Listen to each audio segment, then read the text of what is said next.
Ёсць на Палесе такія мясціны, дзе канчаюцца дарогі. Бяжыць шаша, уецца, мінуе вялікія вёскі і маленькія вёсачкі, падыходзіць да лесу, упіраецца ў балота і абрываецца.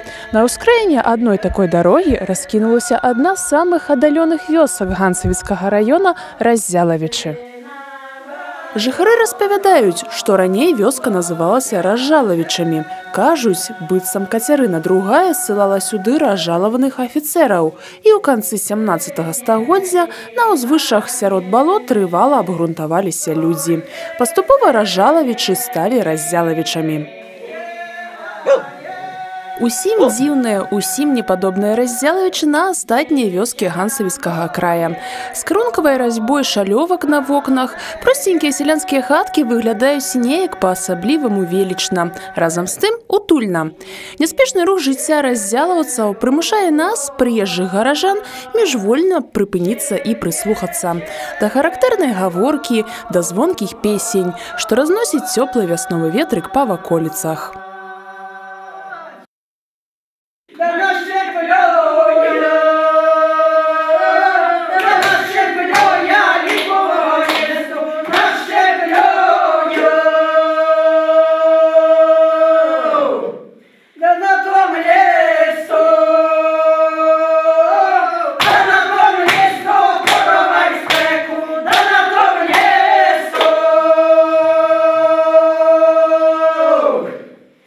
Па-раззялаўскаму «завіца», а па-беларускаму «залвіца».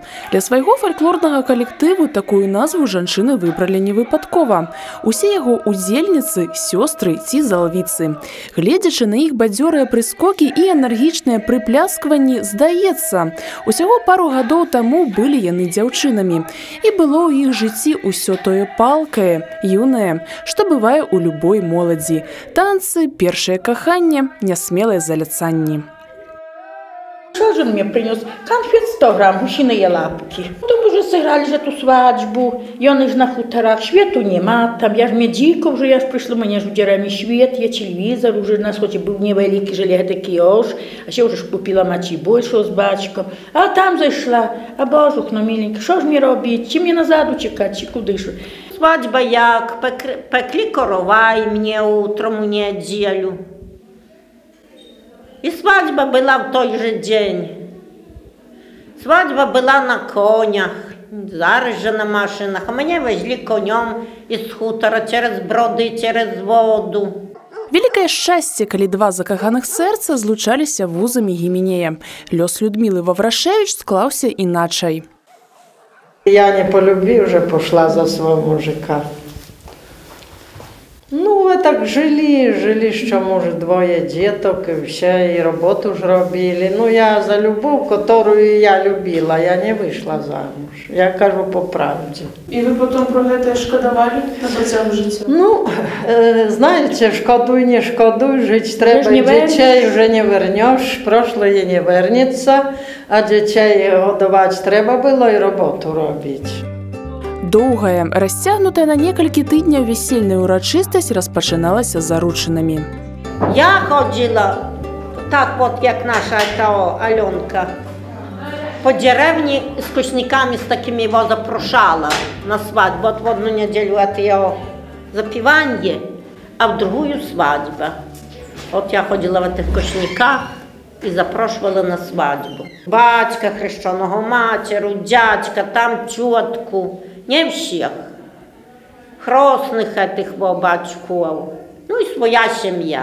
Так что моя дохна збирай на стол, да и не переживай. Ну, буду я збирати на стол. Ну, дасть Бог до наших молодих уже буде добре. Ну, я вчора бачила бабу Ганну, що її бачила.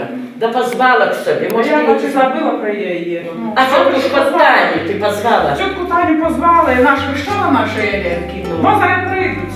Буду я прибирати на стол. Абавязкова клікалі бабку-павітуху, урача, дарадчыцу і памочніцу ў адным твары. Яна дапамагала жанчынам пры родах, а пасля, як кажуць, бабіла немаўля. Не было ж дома. Родиться ж дитя, і гэту ж пуповинку баба одрезає. Не наш пуповинку дрезає. зав'язує в платочок. І коли та поповинка лежала, поки вона вже не стане понімати, що ту школу йде, так б розв'язало цю поповинку, і буде в його хороша пам'ять, буде хороше вчитися. Абраз здзяйснялі бліжэй да вечара, калі пачынала змяркацца. Пакуль госці ў шляху, бабуля з замоўленага клубка нітак рабіла павязанкі. Ось і завяжем мой вузельчик. Нехай ще плохое. Присушка останется на вузельчику. Ну, от глаза от плохого. Нехай же нашим молодым жизни будет добра. Зато кужеля робили пов'язанки. І пов'язували на руки, ну, как все плохое, які чари, які зглази. Как все это ходило, потом вони ж поносять. І куди сонце заходить, туди, в ту сторону. Сбросить и скинуть его, все там. На заходе солнца оно должно застаться, все это плохое. Добрый день, у хату хозяева! Добрый день! Дыялог сватоў і бацькоў на заручных нагадваў гаворку паляўнічых, рыбаловаў або купцоў, якія прыехалі за дарагім заморскім таварам. Каб не сурочыць справу, адразу сваты свой намер не раскрывалі. Гутарка ў форме акту куплі-продажы – гэта старажытны варыянт стварэння сям'і, калі нявесту сапраўды выкуплялі ў яе бацькоў. Що в гэтай хаце жыве заморская пташечка, і що яна вельмі хороша. Ці сюди ж ми в эту хату попали? Статны лавец да прыгожай пташачкі прыходзіў не з пустымі рукамі. Іди, ловець, не постав її почастунки, подари. А вона поглядіть. Почастунки я нашій пташечці принес. Побачимо, чи їй сподобається. Ну, давай. Бачим, які ви тут почастунки. О, і гарбузиков, і яблуков, і горехов назбирав. Молодець. Ды толькі, каб ажаніцца, недастаткова было кахання. Родныя маладога павінны былі пераканацца ў працавітасці і багацці будучай нявесткі. Абмяркоўвалася ўсё – колькасць грошай, хатняя скаціна, маёмасць, зямля. Да ніка ж вельмі маленька, да худенька. Да мусить вона у вас ніка заболіла. А коли заболіла, то ви скажете по правді, то ми пойдемо другую шукати. Що ти, цютка, вона в мене молоденька просто. А роботу всю робить, і мужчинську, і жіночу, бо її ж батько маленьку покинув. А мені ж треба було допомагати по хозяйству. Старі люди казали, покуль хто останеться, то худи наробить. Це таки моя дочушка. Ну, то коли нога така у вас робоча, ну, то й нам добре. А що ж вона у вас робити вміє? А скільки ж у її є багатства? А що ж вона в хату молодого принесе? Подушок, прощину, це все ж везе туди, зразу ж везе. Я ж молода ж лягла на свою постіль, а не на свекров. Бо свекров вже скаже, а чого, яка ж ти невістка, коли ти прийшла на мою постіль лягла?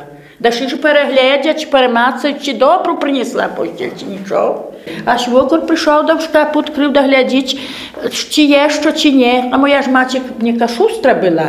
Так що ж ти сват прийшов? То ти не прийшов невістку брати, собі до шкафу глядіть? І толькі пасля агляду пасагу давалі выказацца маладому. Бачить багатство, багато жить, бо широчина то широчина, але як вона зробити? Поглядіть, що хвать, о, це нам пташечка потрібна. Подобається мені ця пташечка, а коли вона не суперть, то хотів би я запросити її к собі у хату господинкою. Ну, які ответ ти мені даси, пташечка?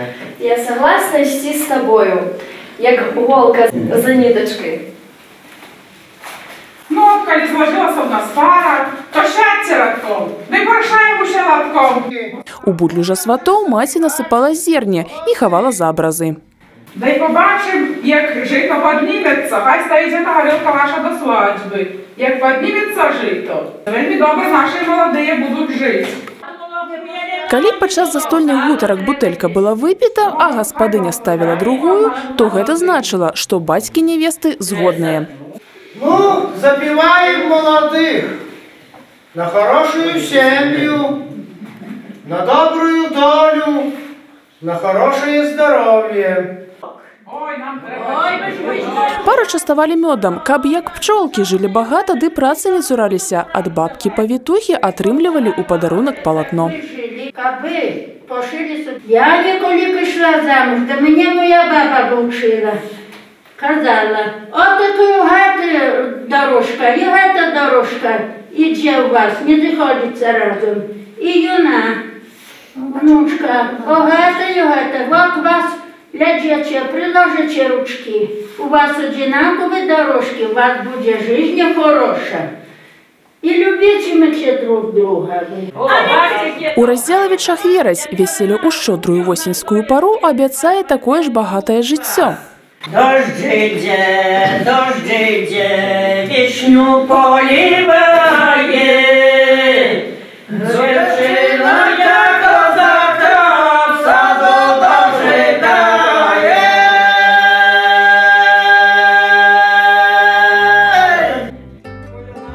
У касі дзяўчыны з'яўлялася яшчэ адна стужка, менавіта чырвоная. Яна паказчык таго, што дзяўчына ў пары. Як толькі на стол падавалася другая бутля, маці невесты абвязвала сватоў ручнікамі.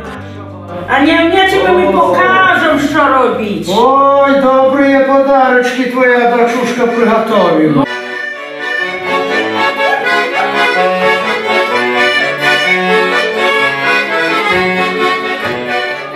Шчаслівымі, задаволенымі і вясёлымі развітваюцца.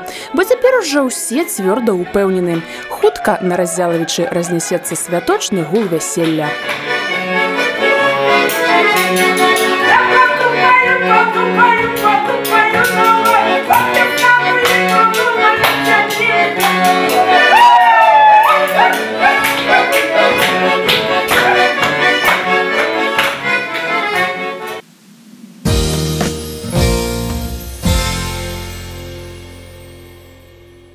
Нездарма кажуць людзям, у якую вёску на Ганцаўшчыне не заедзеш, абавязкова знойдзеш майстра і, мабыць, не аднаго, які валодае традыцыйнымі беларускімі рамёствамі.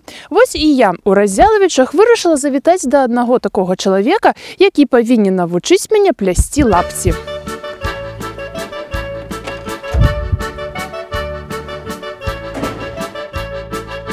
Змалку Міхаіл Рабцэвіч цураўся гульняў з равеснікамі. Больш цягнула хлопца да дарослых. Кожны вечар з радасцю бег сустракаць суседзяў, якія прыходзілі на хутар да дзеда. Цікава было назіраць хлопчыку, як спрытна ў руках мужчын лаза ператвараецца ў абутак. Пасталеў і пайшоў з дзядзькам пасвіць кароў. Той і навучыў дапытлівага пляменніка. Михаил Федорович, зараз у лапсях ніхто вже не ходить, але ж ви до сих пор їх робите. Розкажіть, для кого, для чого? В основному беруть у клуб, розбирають. З чужих сел приїжджають, беруть.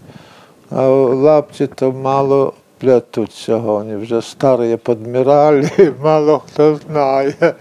З Ганцевич, некий доктор, заінтересувався він ходить у лаптях. Насамрэч ходить у лаптях? Да. І навіть по вулиці? По вулиці. Я йому волоки поробив, по столи ті лапті поплюв.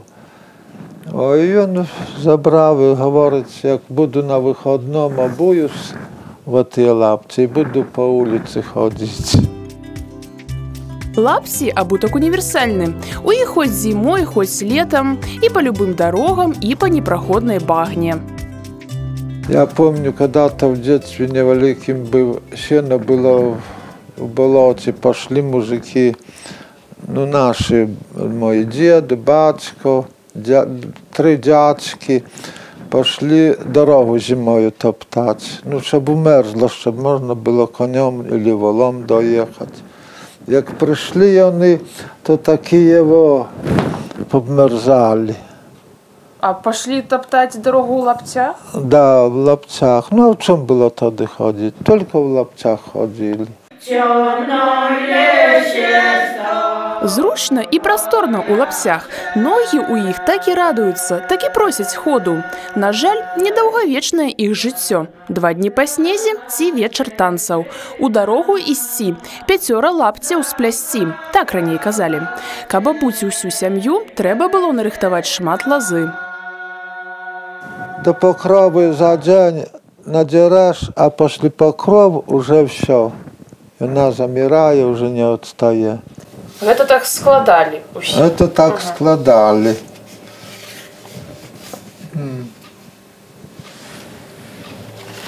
Вот такое. Потом эти верчи сушили, як погода на забор повесить, они высохнуть. И на чердак. И там гора на чердаку гэтай лозы. А бывало калі-небудзь такое, што вось гэты верч, так? І што іх не хапала? Бывало. І што тады рабілі? У другого брали соседа. Соседа позичали. Это раз. А другий раз з липи можна зимою надрати. Памер вылічвалі кулакамі і пальцамі, прыкладваючы іх да ступні. Падзелу на мужчынскія і жаночыя лапці не было. Розніца толькі ў тым, як накручвалі валоўкі, аборкі, дзякуючы якім абутак трымаўся і не спадаў. Усе майстры плятуць па аднолькаваму лапцю, ці ў кожнага свая тэхналогія? Не, однольковые. Ну, лишь знаете, інший чоловік таки акуратно зробить, а другий аби як. Є ж різні руки і люди. Мабуть, я давайте вам допомогу? Ну, пожалуйста. Могу я дать вам далі продовжати. Паспрабую, як гэта робіцца. Міхаіл Рабцевіч падказвае, трымаць лапаць трэба моцна і ўпэўнена, каб не раскінуўся, а не як пярынку.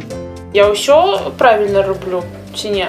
Ну, трошки правильно. А трошки неправильно. А что неправильно? Не держите добре, туго надо, чтобы... Моцно взяться. Моцно. Ну давайте моцно возьмемся. Калісьці патомны пчаляр Міхаіл Фёдорович разводзіў пчол у дубовых калодах. Не пакінуў гэты занятак і сёння. Па ўсяму падворку раскіданыя рамовікі, сучасныя вуллі. У колоді якоби вслепую. Що там колода? Одна цеслія, як звали, а що там заглянеш? А в рамовіку відкрив рамку, достав, поглядів, положив опять. З сумнай усмешкай Міхаіл Рабцевіч успамінае былое жыццё. Не такое яно было, як цяпер. Працавалі з жонкай, не пакладаючы рук, сябе не шкадавалі. І не перашкоджвала цяжкая штодзённая праца быць шчаслівым. Аднекалі вялікай гаспадаркі засталіся толькі конь цяжкавоз памянушцы лысы, да некалькі кур з пеўнем. Людзі коровы пасе śpiewaje.